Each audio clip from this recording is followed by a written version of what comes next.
because this song was called Alice's Restaurant. It's about Alice and the restaurant. But Alice's Restaurant was never the name of the restaurant. That was always just the name of the song. That's why I guess I still call the song Alice's Restaurant. You can get anything you want at Alice's Restaurant. You can get anything you want at Alice's Restaurant. Walk right in, it's around the back, just half a mile from the railroad track. You can get anything you want at Alice's Restaurant. Well, it all started about 50 years ago. 50 years ago on Thanksgiving, when my friend and I decided to go up and visit Alice at the restaurant. But Alice didn't used to live in the restaurant. She used to live in the church nearby the restaurant, in the bell tower, with her husband Ray and Foncha the dog. And living in the bell tower like that, they used to have a lot of room downstairs where the pews used to be. And seeing as how they took out all of the pews and having all that room, they decided that they didn't have to take out their garbage for a long time. We got up there, found the place was filled with garbage, and we decided it'd be a friendly gesture for us to take the garbage down to the town dump. So we took half a ton of garbage, put it in the back of a red VW microbus, took shovels and rakes and implements of destruction and headed on toward the town dump. We got there was a sign, a chain across the road saying, "Closed on Thanksgiving." And we had never heard of a dump being closed on Thanksgiving before. So with tears in our eyes, we drove off into the sunset looking for another place to put the garbage. And we didn't find one till we come to a side road. And off of the side of the side road, there was a 15-foot cliff, and at the bottom of the cliff, there was another pile of garbage. And we decided that, well, one big pile would be better than two little ones. Rather than bring that one up, we decided to throw ours down. And that's what we did. Drove back to the church, had a Thanksgiving dinner that couldn't be beat, went to sleep and didn't get up till the next morning when we got a phone call from Officer Obi. He said, "Kid, we found your name on an envelope at the bottom of half a ton of garbage. Just wanted to know if you had any information about it." And I said, "Yes, sir, Officer Obi. I cannot tell a lie. I put that envelope under that garbage." After talking to Obi for about 45 minutes on the telephone, then we finally arrived at the truth of the matter. And Obi said we had to go down and pick up the garbage. We also had to go down and talk to him at the police officer station. Now, friends, there was only one of two things that Obi could have done at the police officer station. And the first thing was, well, he could have given us a medal for being so brave and honest over the telephone, which wasn't very likely, and we didn't expect it.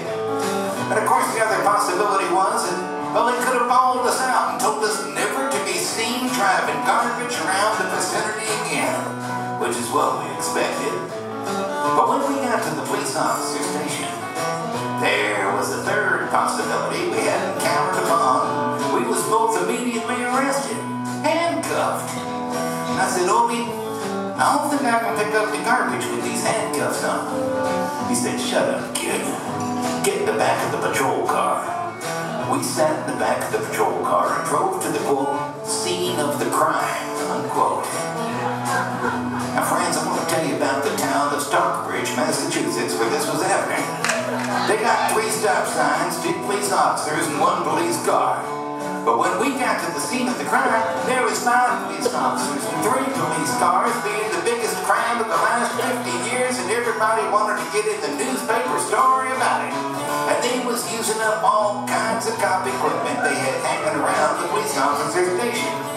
They was taking plaster tire tracks, footprints, dog smelling prints. And they took 27 8x10 colored glossy pictures with circles and arrows and a pair of one was to be used as evidence against us. They took pictures of the approach, the getaway, the northwest corner, the southwest corner. That's not to mention the aerial photography. That was after the ordeal. We went back to the jail. Obie said he's going to put us in a cell. He said, "Kid, I'm going to put you in the cell. Give me a wallet in your belt." And I said, "Obie, I can understand you want my wallet, so I don't have any money to spend in the cell. But what do you want my belt for?" He said, "Kid, we don't want any hangings." And I said, "Obie, did you think I was going to hang myself for littering?" Obie said he was making sure and friends. Obie was, because he took out the toilet seat so I couldn't hit myself over the head and drown. Took out the toilet paper so I couldn't bend the bars, roll the toilet paper out the window, slide down the roll, have it escape and get away. Obie was making sure, all right. And it was about 4 or 5 hours later that Alice, remember Alice? Still a song about Alice. She come by with a few nasty words to Obie on the side. She bailed us out of jail and we went back to the church, had another Thanksgiving dinner that couldn't be beat. Went to sleep and didn't get up until the next morning when we all had to go to court. We walked in, sat down. Obie come in with the 27 8x10 colored glossy pictures with the circles and arrows and a paragraph on the back of each one explaining what each one was to be used as evidence against us. He sat down. A man come in. He said, "All rise," and we stood up.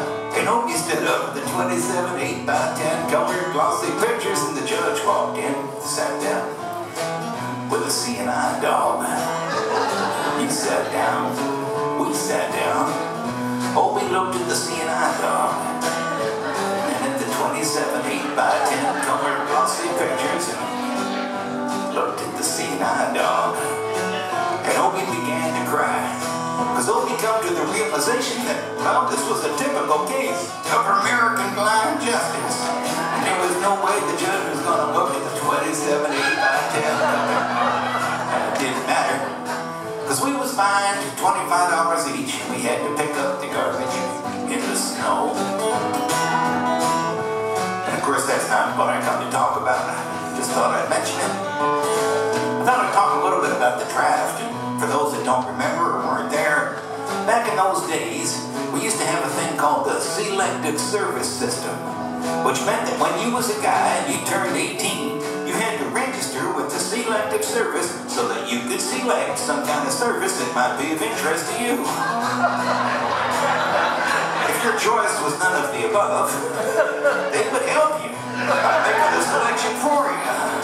That's what we called the draft, and to do that, they had buildings all around America, and one down in New York on Whitehall Street where you used to have to go in, get injected, inspected, detected, infected, neglected, and selected.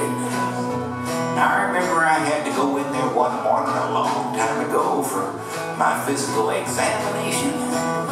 So I got good and drunk the night before, because I wanted to feel my best when I went in that morning. I mean, I wanted to feel like, I wanted to be like the all-American kid. When I went in that morning, I was hung down, I was broken down, I was hung up, I was all kinds of mean, nasty, ugly looking things. And I walked in, I sat down. They gave me a piece of paper, said, "Kid, see the psychiatrist, room 604. I went in there. I said, "Shrink, I want to kill. I want to see blood and gore and guts and veins in my teeth, eat dead, burned bodies. I mean, kill. And I started jumping up and down, yelling, kill. And he started jumping up and down with me. And we was both jumping up and down, yelling, kill. Till the sergeant come over, pinned the medal on me, sent me down the hall saying, "You're our boy." I didn't feel real good about it. But I proceeded on down the hall, getting more injections, inspections, and all kinds of stuff that they was doing to me at the thing there. And I was there for 2, 3, 4, 5 hours. I was there for a long time, going through all kinds of mean, nasty, ugly things. And they was inspecting, injecting every single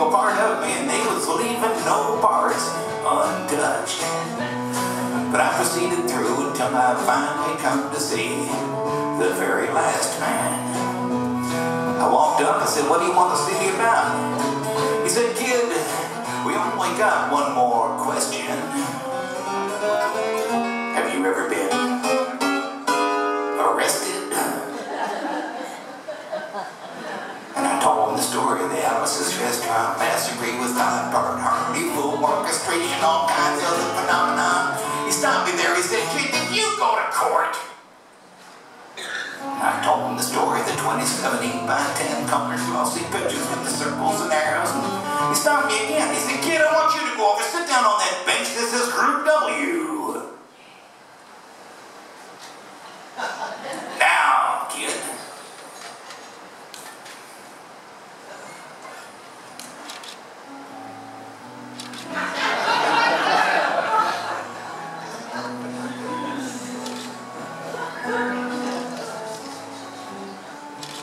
I went over there.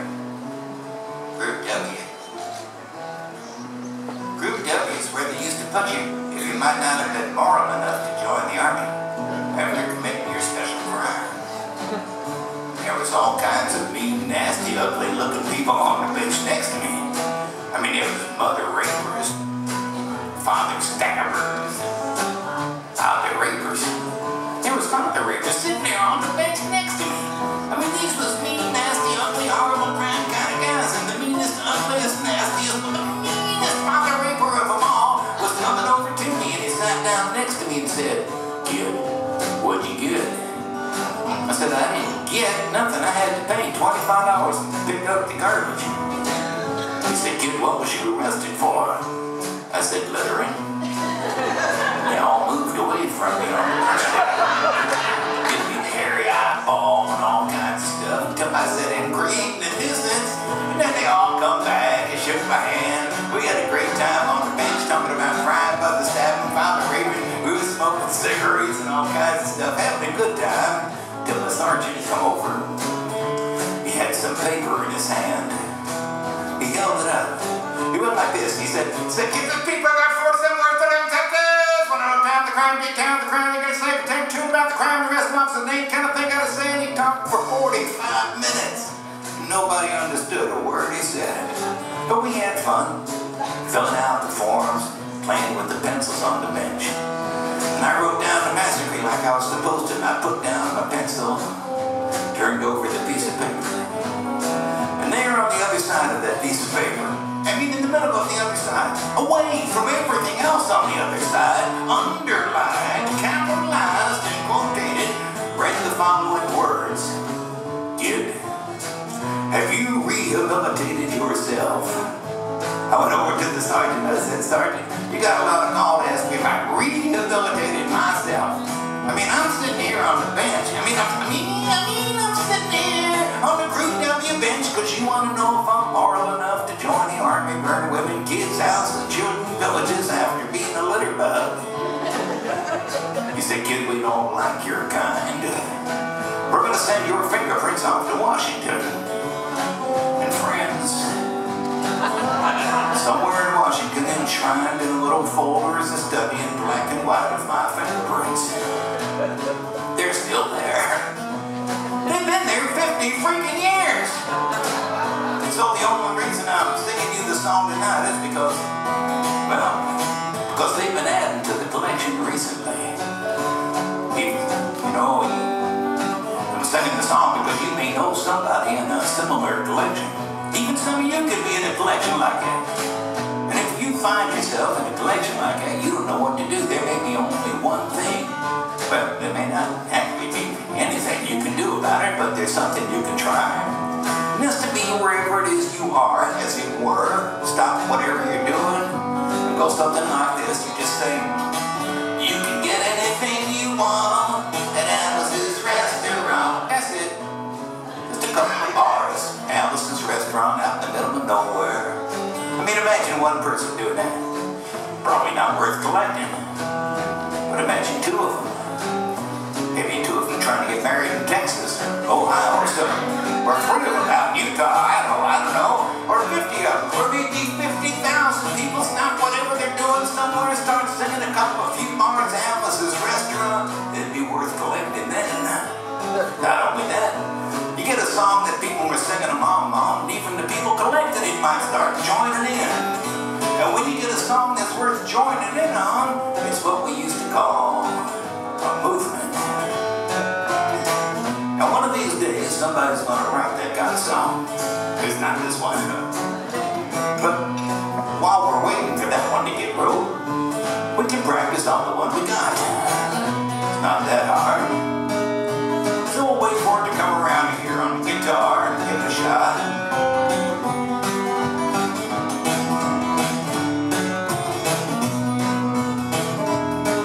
Here it is. You can get anything you want at Alice's restaurant. You can get anything you want at Alice's restaurant. Walk right in, it's around the back, just a half a mile from the railroad track. You can get anything you want at Alice's restaurant. No, no. I mean, here we are, where this started 50 years ago. You would think by now you'd know that sucked. You want to end war and stuff, you want to change the world, you want to do something, you want to be worth collecting